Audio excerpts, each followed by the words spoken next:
தோட்டத்துக்குள்ள என்ன இருக்குதாமா? நரிகளும் சிறு நரிகளும் குழி நரிகளும் உள்ளே இருக்கிறது. இது வெளியிருந்து உள்ளே வரல. திராட்சை தோட்டத்தில் எப்பவுமே என்ன இருக்கும்? நரி இருக்க தான் செய்யும். அது சர்ப்பம் வெளியிருந்து உள்ளே வந்துச்சு.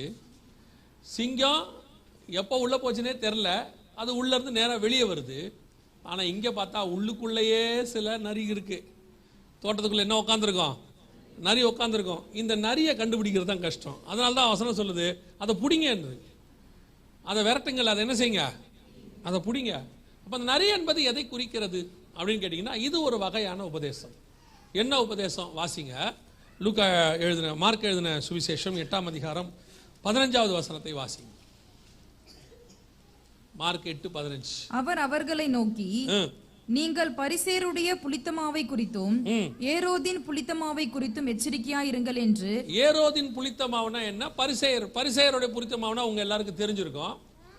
பரிசேயர் அப்படிங்கிறது இஸ்ரவேலில் இருக்கக்கூடியதான ஒரு உபதேசம். நியாயப்பிரமாணத்தை போதிப்பாங்க. ஆனால் அந்த நியாயப்பிரமாணத்துக்குள்ள சில காரியங்களை அவங்க கலந்து போதிப்பாங்க. அதுக்கு பேர் பரிசேயர் உபதேசம். ஆனால் இங்கே ஒரு உபதேசம் இருக்கு. அந்த உபதேசத்துக்கு பேர் என்ன உபதேசம்? ஏரோதின் உபதேசம். இந்த ஏரோதை தான் கர்த்தர் நரிம்பர். லூக்கா எழுதின சுவிசேஷம் 13ஆம் அதிகாரம் 33வது வசனத்தை வாசி. இன்றைக்கும் நாளைக்கும் மறுநாளைக்கும் நான் நடமாட வேண்டும். எருசலேமுக்கு புறம்பே ஒரு தீர்க்கதரிசியும் மடிந்து போகிறதில்லை என்று நான் சொன்னதாக நீங்கள் போய் அந்த நரிக்கு சொல்லுங்கள். ஏரோதுக்கு பேர் என்னது? நரி. நரி. ஏரோதுடைய உபதேசத்துக்கு பேர் என்னது?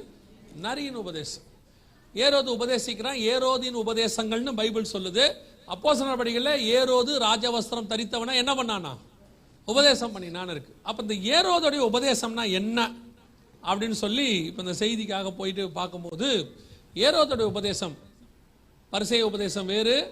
சரிசேயரை பத்தி விட்டுருங்க, அது நமக்கு பைபிளுக்கு அகைன்ஸ்ட். பரிசேயர்கள் பைபிள் உபதேசம் மாதிரியே தான் இருக்கும். பட் நியாயப்பிரமாணத்தில் சில மாற்றங்களை செய்து போதிப்பார்கள்.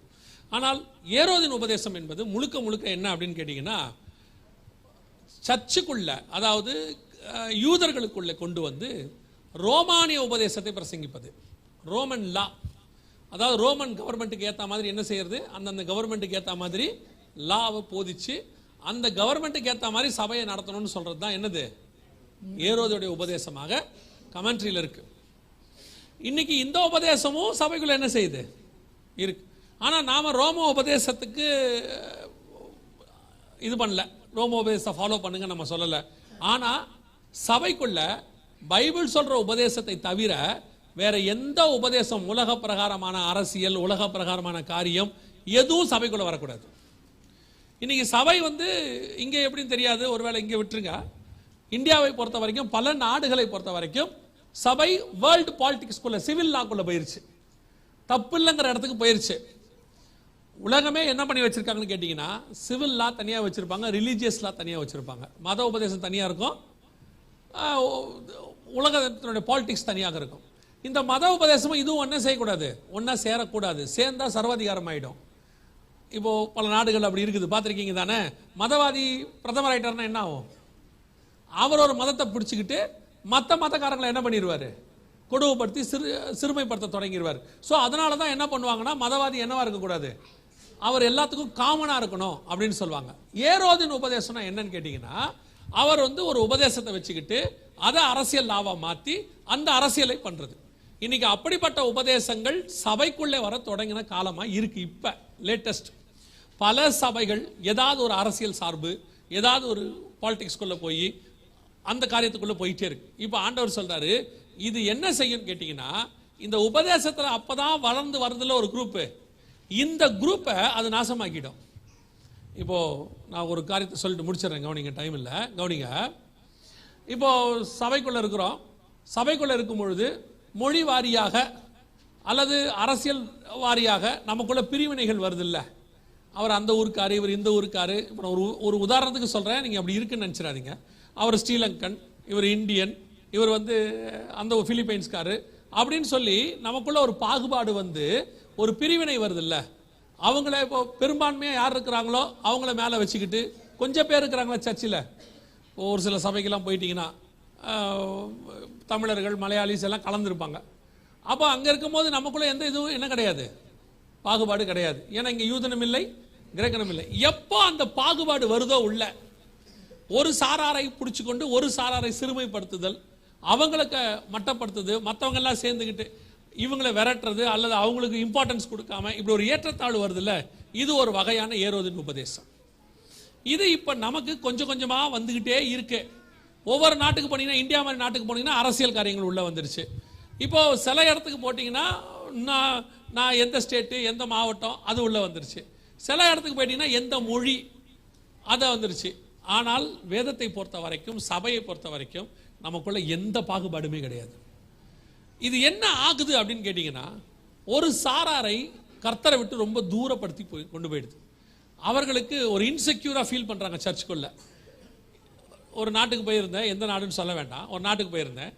அந்த நாட்டில் பார்த்தீங்கன்னு சொன்னா 2-3 மொழிக்காரங்க ஒன்னா இருக்கிறாங்க ஒரு சர்ச்சில். அதுல ஒரு மொழிக்காரங்க ஒரு 70% இருக்காங்க, இன்னொரு மொழிக்காரங்க 20%, இன்னொரு மொழிக்காரங்க 10%. ஆனா அந்த பாஸ்டர் ரொம்ப அழகா நடத்துறாரு. ஒரு பாட்டுன்னா 3 மொழிக்காரங்களுக்கு 3 பாட்டு பாடுறாரு, ஒரு பாட்டு பாடுறாரு. ரொம்ப அழகா பேலன்ஸ் பண்ணி நடத்துறாரு. ஆனா அந்த 10%காரர் இருக்கிறான்ல, உள்ள உட்காந்துட்டு குழப்பம் பண்ணிட்டு இருக்கிறான். இந்த சபையில நமக்கு இம்பார்ட்டன்ஸே இல்லை. நமக்குன்னு ஒரு சபை இருந்ததான். ஏற்கனவே 20 சபை இருக்கு. வேணா இவங்க போய் என்ன பண்ணணும், அவங்க சர்ச்சில் சேர்ந்து இவன் பாருங்க சபையை உடைக்கிறான் பாருங்க. நமக்குன்னு ஒரு சபை வேணும், நமக்குன்னு உரிமை வேணும், நம்மளும் நம்ம மொழியில பாடணும், நம்ம மொழியில். இது என்ன ஆவி தெரியுமா? இதான் ஏரோதின் ஆவி, அந்த உபதேசத்தினுடைய ஆவி. நமக்கு நல்லா கவனிச்சுக்கொள்ளுங்க, இங்கே யூதன் கிரேக்கன் இந்த பாகுபாடெல்லாம் ஒன்றுமே கிடையாது. நாளைக்கு பரலோகத்துக்கு போனீங்கன்னா அந்த ஊருக்காரங்க அதிகமாக இருக்காங்க, இந்த ஊருக்காரங்க கம்மியாக இருக்காங்கன்னு சொல்ல போறீங்களா? அங்கே எதுவுமே கிடையாது, ஒரு பாகுபாடுமே கிடையாது. நாம் எல்லாம் ஒரே தேவனுடைய பிள்ளைகளாக இருக்க போகிறோம். அல்லேலூயா. இன்னும் சொல்ல போனால், ஒருவேளை ஒரு மொழிக்காரங்க கம்மியாக இருக்கிறாங்கன்னா நாம் அவர்களை இன்னும் அதிகம் ஆதரிக்க வேண்டும். இன்செக்யூர் ஃபீல் அவங்களுக்கு வரவே கூடாது. நாம் அவங்கள கார்னர் பண்ணுறது, அவங்ககிட்ட பேசாமல் இருக்கிறது, அவங்கள தனிமைப்படுத்துறது, இதெல்லாம் ஒரு வகையான ஏரோதின் ஆவி. இந்த இடத்துல உள்ளுக்குள்ள வந்துட்டோம்னு வச்சுக்கோங்க, சபைக்குள்ள காலை வச்சுட்டோம்னா நமக்குள்ள வேற எந்த பாகுபாடுமே கிடையாது. அத்தனை பேரும் ஒரு தேவனுடைய பிள்ளைகள், ஒரு ரத்தத்தாலே கழுவப்பட்டோம், ஒரு பாத்திரத்தில் பானம் பண்ணுகிறோம், ஒரே இடத்துக்கு நாம் போக போகிறோம். அல்லேலூயா. இங்க நம்ம இந்த பாகுபாடு மொத்தத்தையும் தூக்கிடுங்க. அதுதான் அரசியல்வாதி பண்றது. இதெல்லாம் அந்த மொழிக்காரன், அந்த ஸ்டேட்டு, இந்த ஜாதிக்காரன், அதெல்லாம் அரசியல் பண்றது அரசியல்வாதியுடைய வேலை. சபை அந்த வேலையில், சபை அதை உடைக்கிற வேலை. இங்கே வரவங்களுக்குள்ள நமக்குள்ள என்ன இருக்கக்கூடாது, இந்த மாதிரி பாகுபாடு எதுவுமே இருக்கக்கூடாது. உலகத்தினுடைய லா, சிவில் லா நமக்குள்ள பொருந்தவே பொருந்தாது. நம்ம உலகத்தின் சிவில் லாக்கு கீழ்படுகிறோம், அதுல எந்த மாற்று கருத்தும் இல்லை. ஆனா சபைக்குள்ள ஒரே ஒரு லா தான் இருக்கு, கிருபை. அது கர்த்தர் நம்மை நடத்தி கொண்டு இருக்கிறார். அல்லேலூயா. யாரையுமே சிறுமைப்படுத்தக்கூடாது. இப்பவும் சொல்றேன், நீங்க அப்படி யாரையாவது சிறுமைப்படுத்துனீங்கன்னா கர்த்தர் அவன் பட்சத்தில் தான் இருப்பார். ஏன்னா பைபிள் சொல்லுது, சிறுமை உள்ளவர்களுக்கு தான் அவர் என்ன செய்கிறாரு. ஆமா, அந்த பயப்படாதே சிறுமந்தையே ஆண்டவர் சொல்றாரு. சிறு கூட்டத்துக்கிட்ட தான் ஆண்டவர் இருக்கிறார். பல நேரங்களில் இந்த மாதிரி காரியங்கள் சபைகளுக்குள்ளே வர்றது தவிர்க்கப்பட வேண்டும். 100% இங்கே இருக்கவே கூடாது. அது நிறைய சபைகளில் இது இருக்கு. ஒரு சில சபைகளுக்கெல்லாம் போனோம்னா அப்பட்டமாக தெரியுது இப்படி இருக்குன்னு. நம்ம சபையில் தெரியாது. பல சபைகளை நான் போகிறோம், எல்லா இடத்துக்கும் போகிறோம், வார வாரம் ஒரு சபைக்கு போகும்போது சில சபைகளை பார்க்கிறோம், அப்பட்டமாய் தெரிகிறது. நமக்கே அந்த பாகுபாடு வருது இல்லை சில நேரத்தில். அவர் நம்ம ஊருக்காரு, இந்த ஊருக்காரு. ஆண்டவர் சொல்றாரு, எதையுமே என்ன செய்யாத, பார்க்காத. அத்தனை பேரும் தேவ சாயலாய் தேவ ரூபத்தின்படி படைக்கப்பட்டவர்கள்.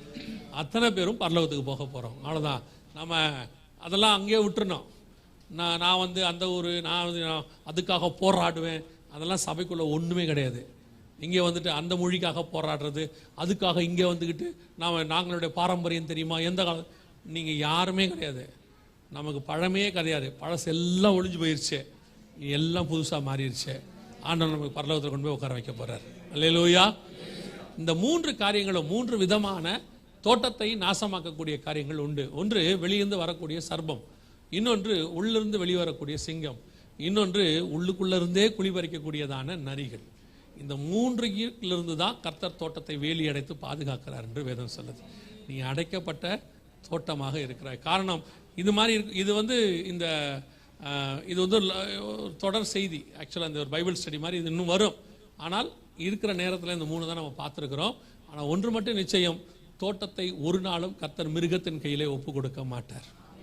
அதை எப்படியாவது பாதுகாக்க வேண்டும் என்று கர்த்தர் விரும்புகிறார். அல்லேலூயா.